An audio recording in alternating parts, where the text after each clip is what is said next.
Bonjour à tous. Donc, dans cette deuxième vidéo sur Retrofit, on va regarder comment récupérer en fait nos objets sous un format qui soit plus pratique que simplement une string, en fait sous la forme d'objets Java qu'on va utiliser dans notre application.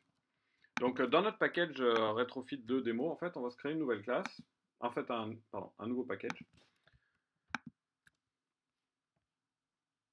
ici qu'on va appeler transfert en fait, qui vont en fait correspondre aux classes de tous les objets qui vont se transférer de notre web service jusqu'à nous.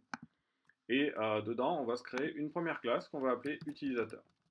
Donc, pour rappel, on avait un web service de chez GitHub qui nous permet en fait de récupérer un utilisateur qui est un objet avec un ensemble de champs à l'intérieur. Pour l'instant, on a dans notre service une classe avec un get ici qui nous permet de récupérer un utilisateur dans un format string. Donc on l'a ici, là, qui est une longue chaîne de caractères, mais qu'il faudrait nous-mêmes traiter si on voulait récupérer l'information qui est dedans.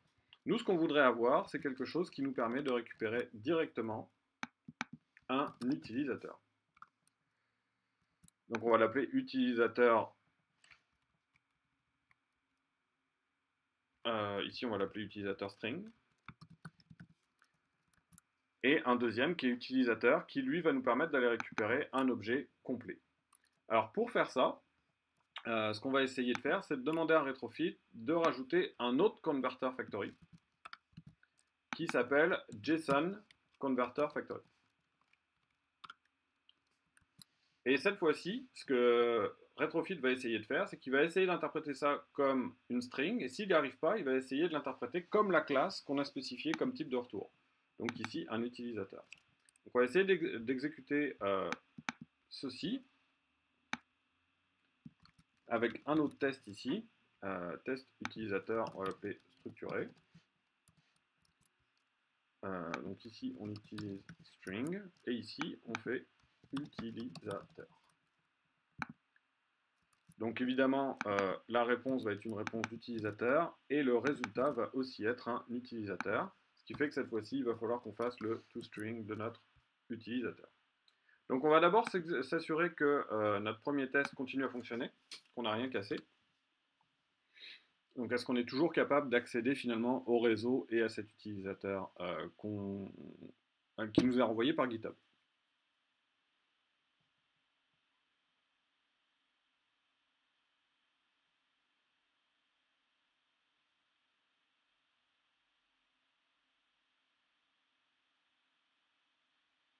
Donc on arrive ici, on récupère bien notre string, tout a l'air de s'être bien déroulé. Donc maintenant on va essayer d'exécuter notre deuxième test ici, avec notre objet structuré utilisateur, et regarder si cette fois-ci ça fonctionne.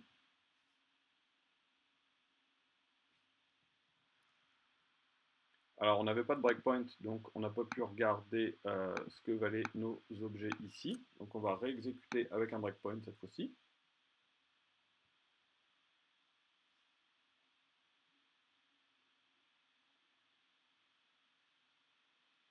Alors ici, on voit que notre résultat est un utilisateur, sauf que comme notre utilisateur n'a aucun champ, bah on ne voit pas grand-chose dedans. On a un objet, on a juste un objet qui est complètement vide pour l'instant. Alors ce qu'on va pouvoir faire maintenant, c'est utiliser les différents champs qui sont ici comme des champs de notre classe. Donc au niveau de notre utilisateur, qui est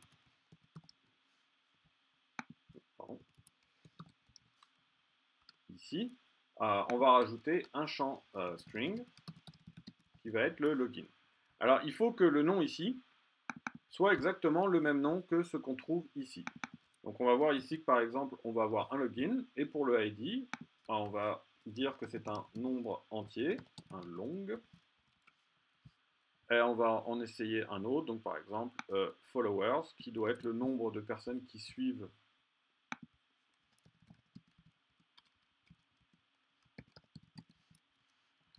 Donc maintenant on a rajouté trois champs, ce qui veut dire que maintenant le JSON Factory, quand il va trouver cet objet-là, il va essayer d'aller chercher les informations correspondant aux différents champs. Donc on va réexécuter notre test unitaire sur notre unique objet utilisateur.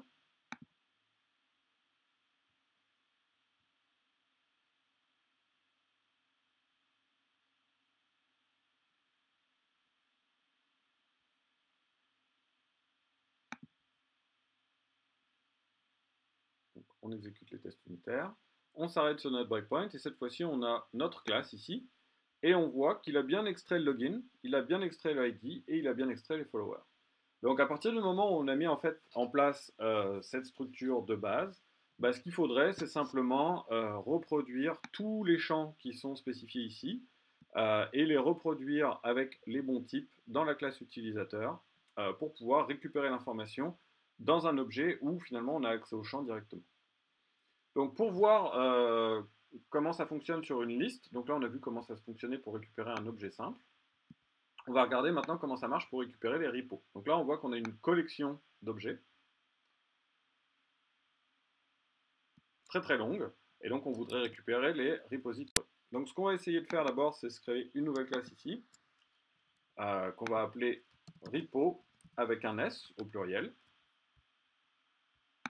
Et on va essayer de regarder si au niveau de notre service, on peut faire la même chose, c'est-à-dire d'avoir une liste de repos, non pas string comme la première, mais bien structurée, qui nous renvoyait un repose avec un S.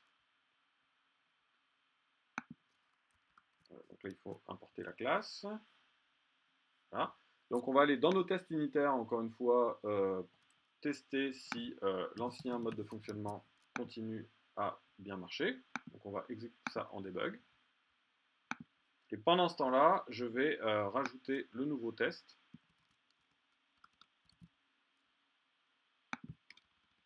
pour aller récupérer des repositories structurés. Donc cette fois-ci, on va appeler liste des repos.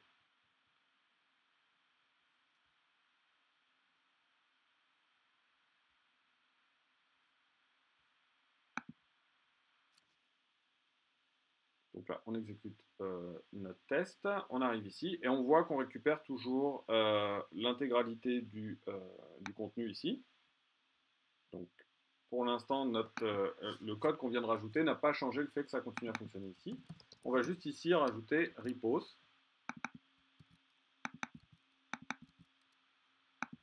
Et puis essayer d'afficher le résultat au niveau de logcat. Donc on arrête l'exécution de celui-ci, on va le partir en debug. J'ai oublié de mettre un breakpoint, donc je vais le mettre tout de suite.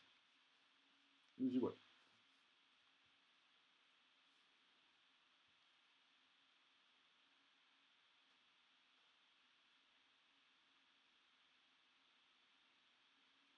Et alors là, on a un crash, donc on va aller regarder ce qui correspond au crash.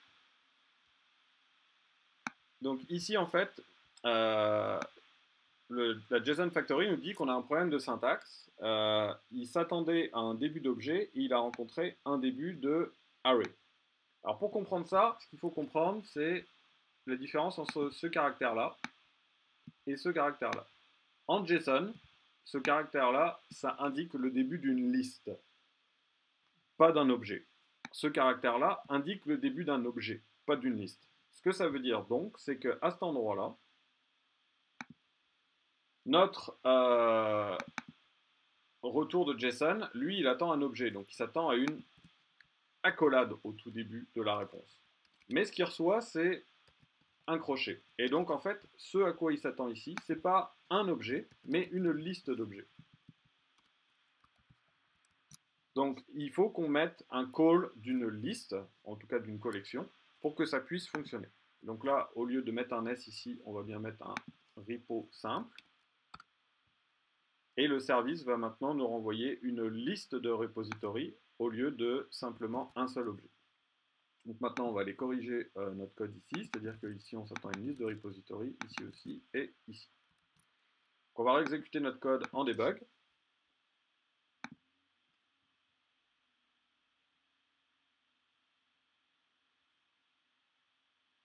Et on va regarder quel est le résultat. Donc, pour comprendre ce qui va se passer après, on va juste ici les compter. Donc, si on regarde, on en a 1, 2, 3, oups, ça allait un peu trop vite. Donc, en fait, on a 12 repositories. Donc, si on comptait ici chacun des objets qui se retrouvent dans la liste, on compterait 12. Et donc, on a maintenant 12 objets qui sont ramassés dans la liste, Mais encore un peu de la même manière que tout à l'heure, repo n'a toujours pas de champ, contrairement à utilisateur. Donc ce qu'on va regarder, c'est pour un repository. Qu'est-ce qu'on a comme champ? Donc on voit ici qu'on a un ID et on a un name. Donc on va y aller avec juste ces deux champs pour l'instant, juste pour illustrer comment ça fonctionne. Donc on va mettre un string name et un long ID. Et on va réexécuter notre code pour regarder si on récupère bien les noms et les ID de chacun des repositories.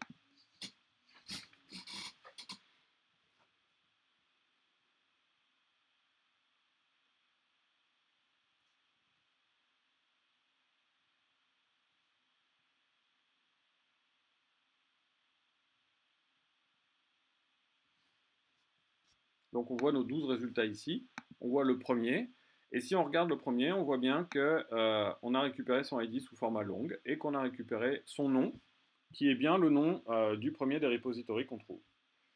Donc dans cette vidéo, on a vu comment passer de services qui utilisent un type scalaire string, qui est en général le plus simple pour récupérer tout le contenu de la réponse, à un type structuré en utilisant JSON Factory qui va en fait automatiquement extraire les champs dans des classes. On a vu comment définir ces classes au niveau ici de classe de transfert, repository, utilisateur. On a vu qu'au départ, si on n'a pas de champ, on obtient un objet, mais un objet avec aucune information dedans. Donc au fur et à mesure qu'on rajoute des champs, on va récupérer plus d'informations.